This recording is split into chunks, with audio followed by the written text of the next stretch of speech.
Hi there, I'm Mr. Probilski, the phys ed teacher at Star Elementary School. I'm going to be reading Chapter 6 of The World According to Humphrey. Moonlight Madness. I waited until the school was completely quiet. No students, no teachers, no Mr. Morales. Then I got busy because I had a lot of work to do. Big work for a small hamster. First, I took the Moonlighters Club clipping out of my notebook. Holding it in my mouth, I opened the lock that doesn't lock and scurried across the table. Getting down off that table was still a problem. I grabbed hold of the leg and slid down, as I've done before. It makes me feel a little queasy in my tummy, but it would be worthwhile if I could get Aldo a girlfriend. I hurried over to the big machine, which was very, very high off the ground. It seemed impossible for me to get up there, but I had it all planned out in my mind. Crawl up the wastebasket. Oh, I didn't know it would sway like that. Leap over to the seat of Mrs. Brisbane's chair. Whoa, slippery. Crawl up the rungs to the chalkboard tray behind it. Along the chalkboard tray to the bookcase. Then the hardest part, the dive from the bookcase to the overhead projector cart. If you ever try it yourself, don't look down. I was practically home free, but I still had to get up to the lit part. Still holding the newspaper clipping in my mouth, I grabbed on to a big screw sticking out of the side and pulled myself up. Then I reached up as high as I could and just barely managed to touch the top. Good thing I've got big muscles because I was able to pull myself up. I was there. It was like climbing Mount McKinley, the tallest mountain peak in the United States. Ask Mrs. Brisbane. I quickly pushed the switch.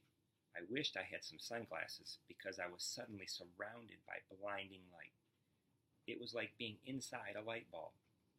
I took the newspaper clipping out of my mouth and carefully laid it on the flat glass. Then I looked up at the wall and no! Up on the screen was a picture of a car, and behind it there was jumbled up backwards writing. I realized I must have laid the clipping on the glass upside down. I quickly turned it over, and there it was. All the information about the Moonlighters Club right there on the wall, with the outline of the car behind it. Aldo would be coming soon, so I hurried back to the cage. It was faster getting back because it was mostly downhill until the very end, when I had to swing my way up the cord to the blinds and back to the table. I was panting pretty hard by the time I closed the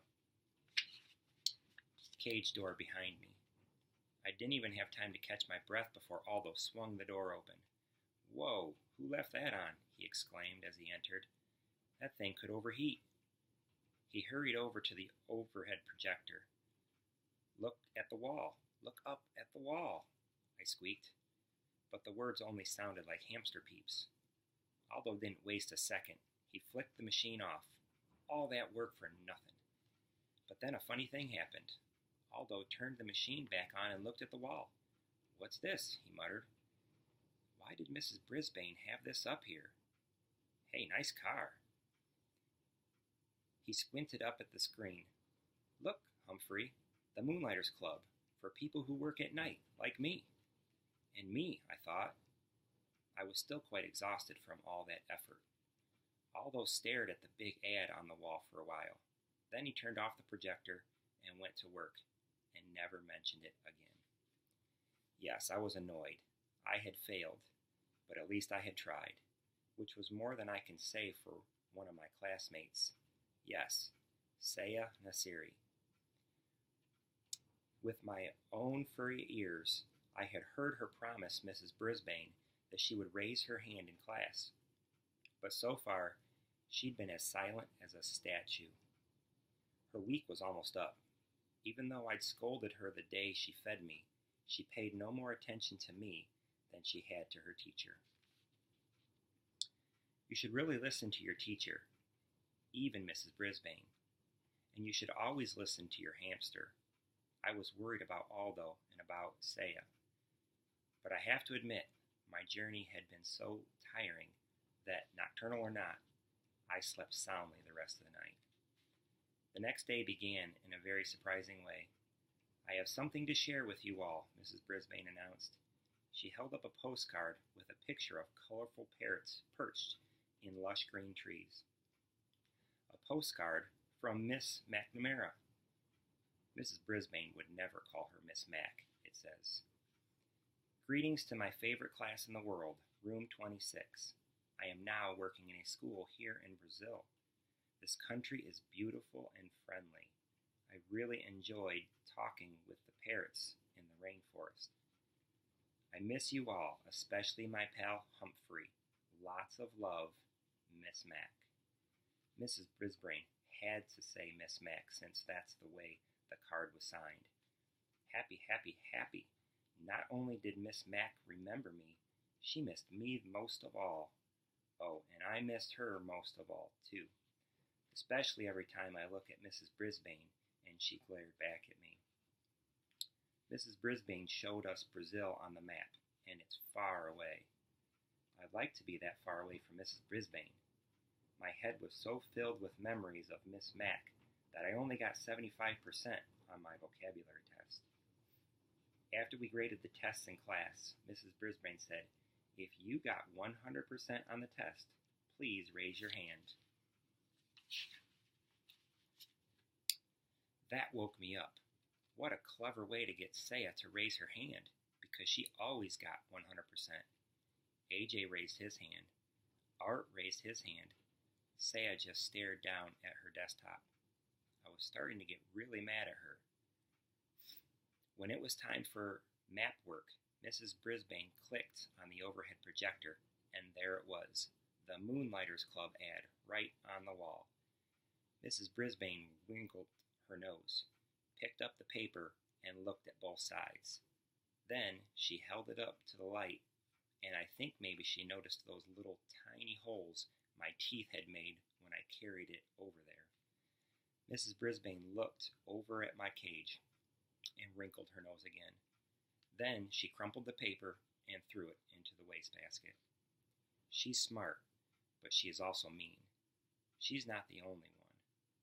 While she went on with her map work, wait for the bell Garth Tugwell started making some very rude noises.